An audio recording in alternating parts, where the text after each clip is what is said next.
Yan mga bro, so magandang araw sa inyong lahat. So bali kasama natin si Boss Danny, oh. Dala niya yung Crosser 135. Ay 135. Crosser 200. Sana ko sa 135 niya. So meron tayo dito mga bro gagawin na Kawasaki NS 200 lang yan. 400 nakalagay eh. So ganda mga bro ng pagka-setup niya. Ang problema nito mga bro ay sumabog ito. So kargado yung block, naka-racing cams, tapos carburetor. Yung hindi pa nasisira yan, yung unang kuha ko. Shoutout kay bro, ito pala may-ari si bro. Ang alam bro, ano dyan na, pura sisi. Oo nga, mukhang pura sisi. O yan mga bro, so bago natin umpisahan yung mga bago pala sa ating channel, huwag nyo kalimutan mag-subscribe para po lagi kayong updated pag meron tayong mga videos na mga i-upload. So tara.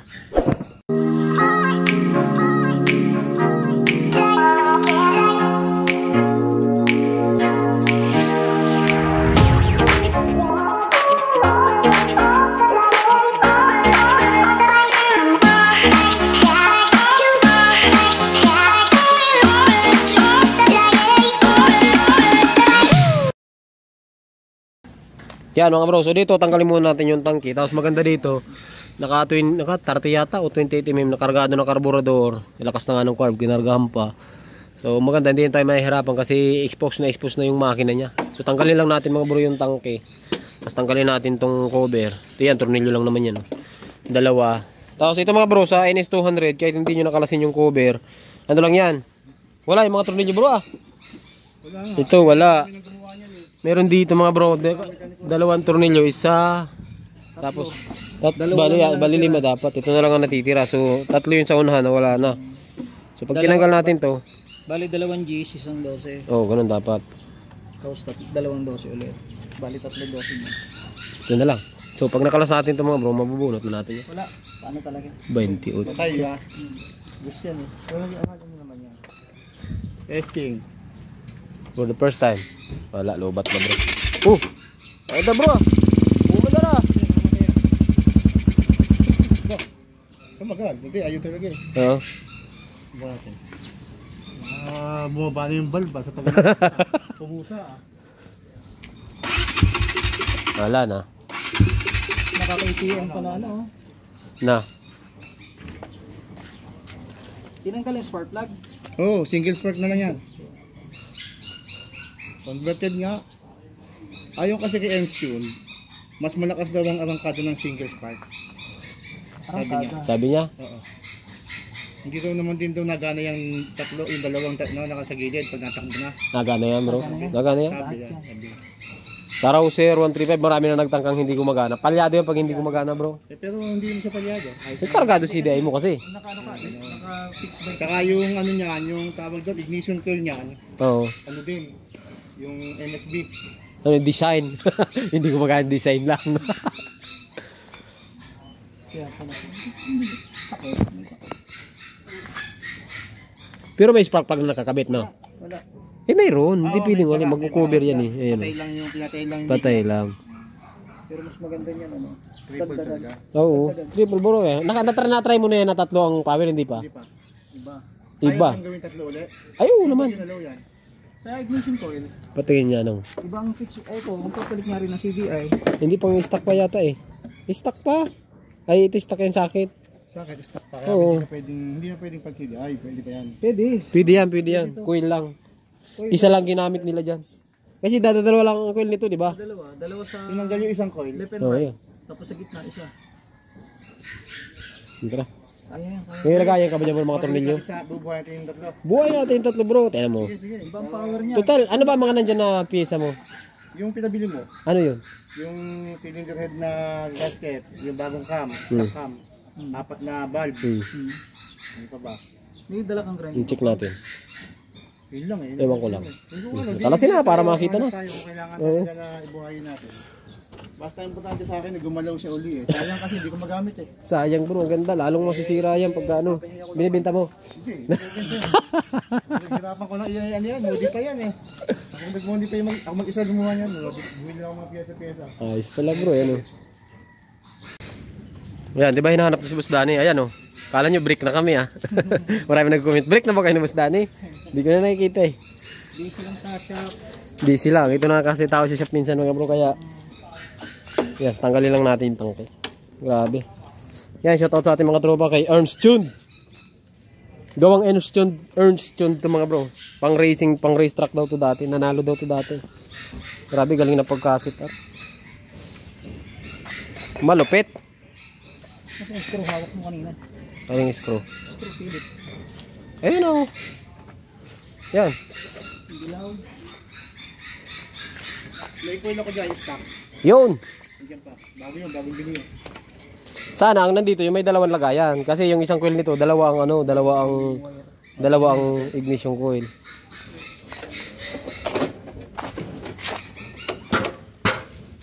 Alas na. Naku, naka power jet pa pala ang carburetor oh. Talagang Ginastusan. ginastusan. 400 RR. Kala nga niya po, cc yan. Mukhang 400 naman talaga yun. NS 400. NS. Ay, lalabas na ganun ha. Kailangan darating yun. By July. Ganda rin naman. Pero, Kaya binibenta, marami na nagbebenta ng Dominar. kaya nga. Eh kaso, Dominar pa rin ako kasi Parehas sa mga ng Dominar nun eh. Parehas. Kung Batakan ang kagandahan lang kasi sa Dominar talaga, adventure. Ayun. Pwede. Ayun, 4 na ang spark plug nun. Dominar. may gano'ng kalakas ang Dominar. Oo. Palit pang ito sa kbuhan eh. Iba ba? Ito sa Cavite galing to. Kahit may isa na ako, napagyan ako lumili pa ng isa eh. NS pa. Hilig mo rin sa NS bro, ano? Hindi, gawa kasi nung anak ko. Ayan mga bro, kalas na. Gumuto na yung anak ko. Eh, nakakano namang walang gumaginalan, nangihira. Ito yung spark plug, alas. Ay, wala. Baka pala ng coil nito. Kaya naman pala ang lakas kahit isang ignition coil bro eh. Kahit isang spark plug. Ito naman ang ignition coil mo. Kaya sabi ko. MSD. Kaya parang okay lang ang takbo niya. Oo. Pwede naman bro. Huwag mo tayo magtatlo. Gagawin pa natin tatlo. Pwede naman wag na kung gusto mong paandarin lang eh. Hindi, kung ito Pero kung ibabalik natin sa stock, ito tatlo pa yan. yung gagamitin, tapos bubuhayin yung dalawa pwede. Pwede. Lagyan mo ng bato. Pwede bro. Ano may mix stand yan. Pwede tayong bumili ng coil. Buhayin natin tong isa. Grabe, lakas ng kuryente niya. Naka-MSD tayo mga bro na coil. Kaya pala, Yan yung kinakabit sa kaya pala lakas. Duke 390. Ayun o. Pondok 390. Yan yan. Lakas. Lakas niya. Kaya lakas sa gasolina yan. Hindi yan bro. Sakto yan dyan. Sabi yan. Yaon. Yan ang kalimitan ginakabit sa Duke. Hindi na rin nakikita. Hindi, pagka hindi nahigpit, pwede naman. Tanggalin muna natin mga bro yung coolant. Kasi pag binunot natin yung hose, i-check natin yung head. Pag binunot natin, Pero tatagas dapat yun. yun pagka ganito. Kaya tanggalin muna natin yung coolant. Yung assembly, sa shop mo pala. Para focus. Kung may ginagawa man sa shop, dire-diretso. Baka hindi isang araw gagawin. Kaya service ako din yung itim sa gasolina. Okay mga bro, no? So dito kalasin nyo lang yung 3 Gs tapos isang 12 dito para mahugot natin yung head, no? Ayan. Tapos siguro tanggalin muna natin yung itong busina para hindi makaharang. Tanggalin natin yung busina. So check natin yung loob, yung kalagayan nito. Hiram lang tayong alin kasi wala tayong alin eh. Ayan. Tapos nakalas na ni Boss Danny yung ating radiator. Pati yung radiator pan. Ayan, so expose na tayo dito sa ano, sa makina. Okay. Hiram na lang tayong alin mga bro kasi wala akong mga alin eh. Gawa niyo din sa Lucena eh. Ayan mga bro, so bali nakalas na natin yung head. Ang problema, sablay. Ayun, naiwan yung washer. Saan nakalagay yan? Dito yan sa gitna kasi dapat normally 3. Isang wave washer sa gitna, dalawang washer. Buti hindi O naman yan. sa loob, no? Friction washer ang tawag yan. Ito yung nasa gitna dapat nung dalawa na yan. Asan yung isa? O baliktad. Dapat nandito yung sa kabila. Ito tama. Kasi ang magiging guide natin dyan mga bro, kailangan yung tapit niyan tatama siya dun sa sentro ng barbula. Ngayon, pag kasi walang washer, tabingin minsan yan. Ngayon, nandito yung isa. Nandito naman yung isa, so mali yan. Tapos, naiwan pa yung isa. Kasi yan ay friction washer ang tawag. Oh. Siya yung Sablay. nag-prevent ng less sounds dun sa head. So, Tapos yung clearance din naman nung valve, tapet, naiwan. pantay dapat para dyan. Hindi siya masyado. Baka binuno to, tapos hindi na siguro nalaman. Magkabaliktad bro eh. Alin yung kulang? Oh, Ito yung kulang. Ito to. Oh. Ito bro. Ito yung isa pa oh. Tinan mo to, nakasintro to, sintro. Oo nga no. Ayan, tabingi yung ano, tabingi yung Yung barbula. exhaust, may problema. Hindi bubunutin natin yan. Doon talaga yun. Hindi, bubunutin talaga natin lahat para makita natin yung ano, umingay. Para malinisan din. Para masilip kung talagang kung okay pa. Kung okay pa yung bago natin pagtan. Oh bro, bago yan sabi mo, di ba? Oo, bago yan. Puro bago lahat yan eh. Yan mga bro, so tanggalin natin to. Spring yan lahat. Bunutin natin. Overtorque mga bro, sabi ni Boss Danny. Kasi kabisado niya mga higpitan, no? Hindi kaya ng baril. Kailangan pa ng extension, hindi kaya ng kamay. Ano mangyayari dyan bro pag overtorque? Possible maputol. Pit-pit na pit-pit, ano? Nasisira ang pati yung thread. Pati malulos thread.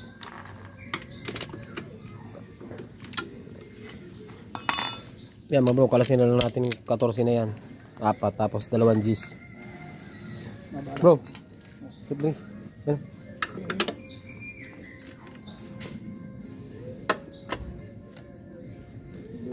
Aga pa naman yan o. Ha? Aga pa. Aga pa. Mas maybe pa lang. Sasayang ako para dyan tayo kumain. Ang dami sala. Dami salang ginawa. Salang higpit. Overtorque pati bro. Grabe. Yun lang ang hindi ko pa nasubukan gawin, yung magbukas talaga ng head sa engine. Pero sa ano, mechanical, dito sa Grabe, lakas nga ano. alam ko na to. No? Grabe. Bet, nagalit ah. Pero so, Kung iti 12, sira to. 14 eh.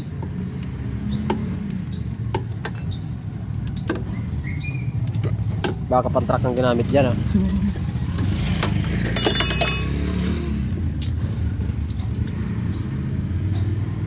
Yun, yung hindi pag-start kanina sa valve ngayon.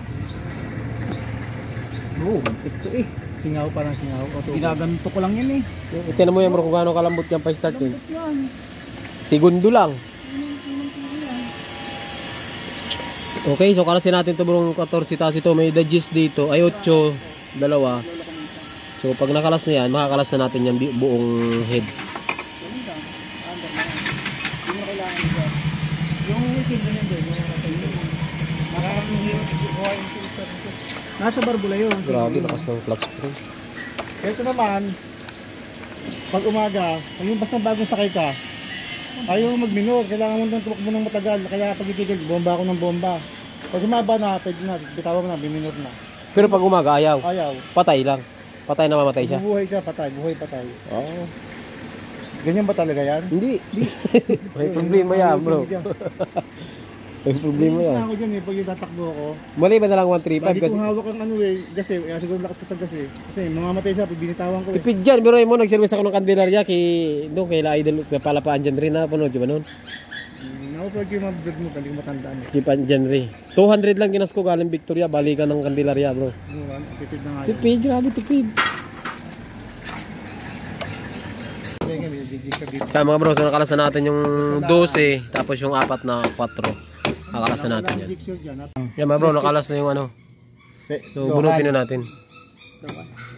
Pero okay din. Balas na yung ano. Ang ano, tiger. Tiger pala. Stock yung mga nandyan ako, binili ko stock lahat. Yaon. Bunot na. Malalaman natin ang piston nito mga bro. Ano ba nakalutang ito? Hindi ba? Hindi, okay lang. Nakalutang. Napalo oh. Cover ano yan bro nga sa ano yan, kuryente. Napalo. Ha? Napalo. Napalo ba? Oo. Kaya natin yung guide. Okay niya. Parehas na spark plug lahat. Hindi, yung buhay. Ibunutin natin yung block. Wala, walang tama. Napalo lang ng konti. Baka dyan tumutukod. Hindi, may iba pa. May iba pa. Yung ingay nandito yan. Positive yan. Yan yung kulang spacer. Oo. Ay, tukod. Tukod dyan. Yung start. Kalasin na bro. Kaya I'm start. Ano yung tukod ng ano, Barbula. baluktot o yung valves, ano tawag doon, yung valve Inugot seat mo na yun? isa? Ito. Ano ko yung pinugot? Gulat ka? Alam ko wala. Yung valve seat kasi repair yan eh. Baka hindi maganda ang pagkakagawa ah. Baka masikip. Bibili tayo ng ano, ng grinding compound. Muntik pang malaglag sa loob. Yun, bunot na. Aba, maganda pa. Yan to. Yung black na kanina to. Nasa Lucena? Pero yung black na bago, Patingin niya bro. Ayan yung black na bago. may bus bago pa dyan. May mas bago pa dyan, nabibili ka. Yun yung bago talaga. Ito pwede pa ito mga bro. Kapag tama Kasi ito. sabi ka nga, bago pa yan. Wala pa nga isang buwan natakbo yan. Ito bro, ano to? Kawasaki talaga ba to? Original. Stock talaga to. Kaya pala sabi ko nakita ko yung piston. May Pagka coated. ganyan kasing pyesa, hindi ako nabili ng aftermarket. Oo, tama. Tulad ako. Kasi maselang na pyesa yan. So ano ba tama sa iyo ay yung headlamp. Sa may head lang. Bunutin na natin lahat bro. Tapos na nga eh. Ito. Ano nga? Kaya play may start, tukod ka talaga. Tukod na. Tukod na mga bro. Ayan o. So doon sa mga NS200 mga bro, may tatlong washer dito yan. Ano? Ang pandre. Kaya nga, ang Meron tatlong washer dito yan. Ito, kabilaan. Baliktad. Mali po yan. Ano? Mali ang kabit niyan. Tapos, check natin Hihiyaw ito na mga yung to. motor, di pa natakbo na matulid. Yan. So, sablay. So, meron naman tayong video tutorial kung paano mag-assemble, disassemble ng cylinder head ng NS200. Step by step, marami tayo niyan mga bro. So, kalasin natin itong G's para mahugot natin yung pin ng rocker arm. Para mabalik natin sa dati. Kasi ito yung wave washer dito eh. Kailangan pa nito? Wala. Ayan, para mas maganda. Wow. Hindi ka pang Okay, mamaya mga bro, linisan muna natin yan. Tapos, katag naman. balik natin sa dati. Okay? Para magkaalaman na. Kunin kayo. Kalasin natin yung 8. O, tingnan mo bro, ang layo oh. Layo na. Ito kumpara mo, salon-salon niya yung Tsaka hindi na gumagalaw. Wow. Sala. Swala. You're always here with me. Nasaan lang na? Saan din yung lang na? Yan. Baby.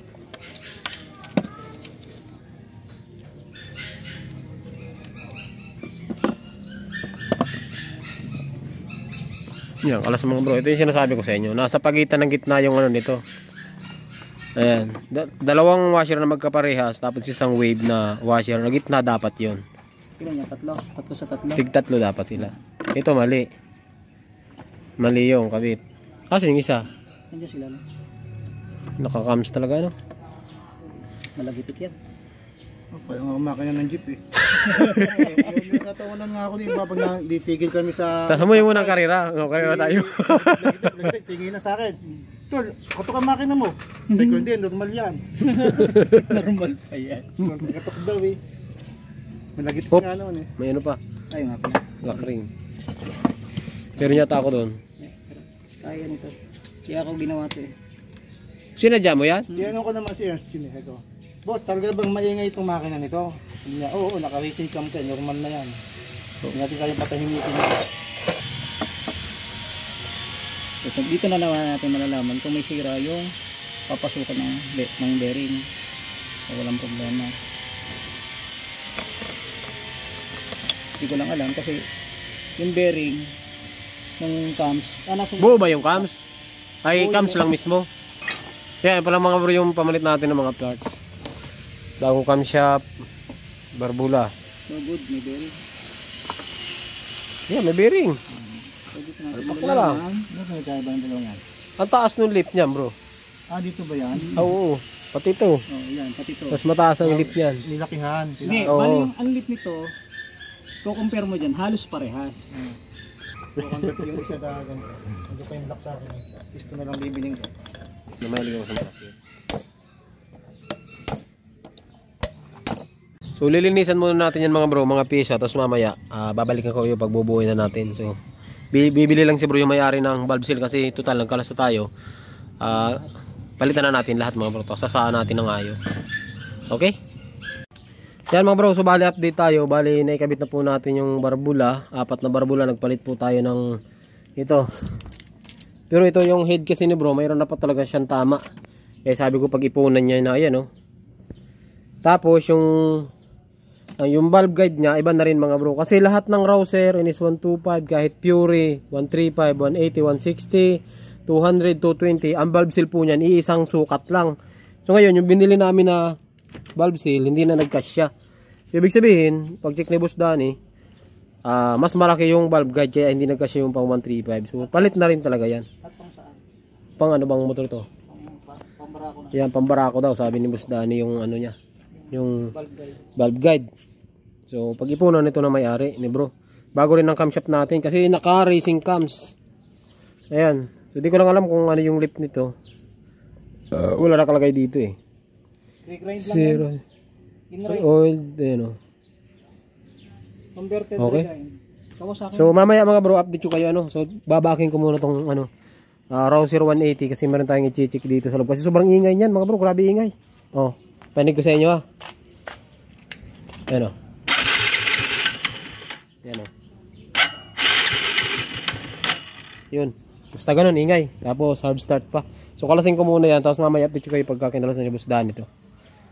2 hours later. Yan mga bro. So update po tayo ano. Binagyo na tayo. Ayan o. Doon tayo kanina eh. Ngayon nandito na tayo. Tapos wala. Di na namin nakuhanan. Pabuo na yan mga bro. Bali sinalpak na namin yung head. Tapos yung radiator. Okay na po yan. Ngayon titistingin na natin. Mayroon na tayo dito bote ng Cobra. Subukan natin. Tapos lagyan natin ng coolant muna para hindi siya mag-overheat mga bro. Yan, lakas ng ulan oh. Wala na mga bro. So, naka-racing si Day. Yun! Mandar na mga bro. Kung nakikita nyo, mandar na yan oh. Kaso, laki ng karburador. Ang ingay ng karburador. Flat side. Yan. Tapos walang panel. Ayusin din natin yung panel ano mga bro. Yan. Wala rin taillight. Tapos naka-racing CDI tayo mga bro. Grabe. Yan. Kaya kung mahalaga mga bro, umandar na kasi ito naman ang pinaka-issue nito, ayaw umandar.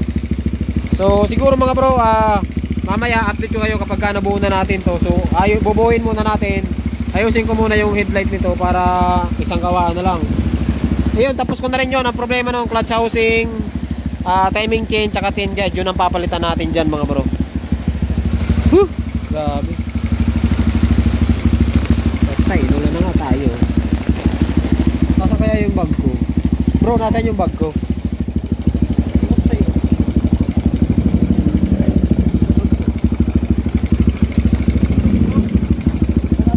Ha? Wala na.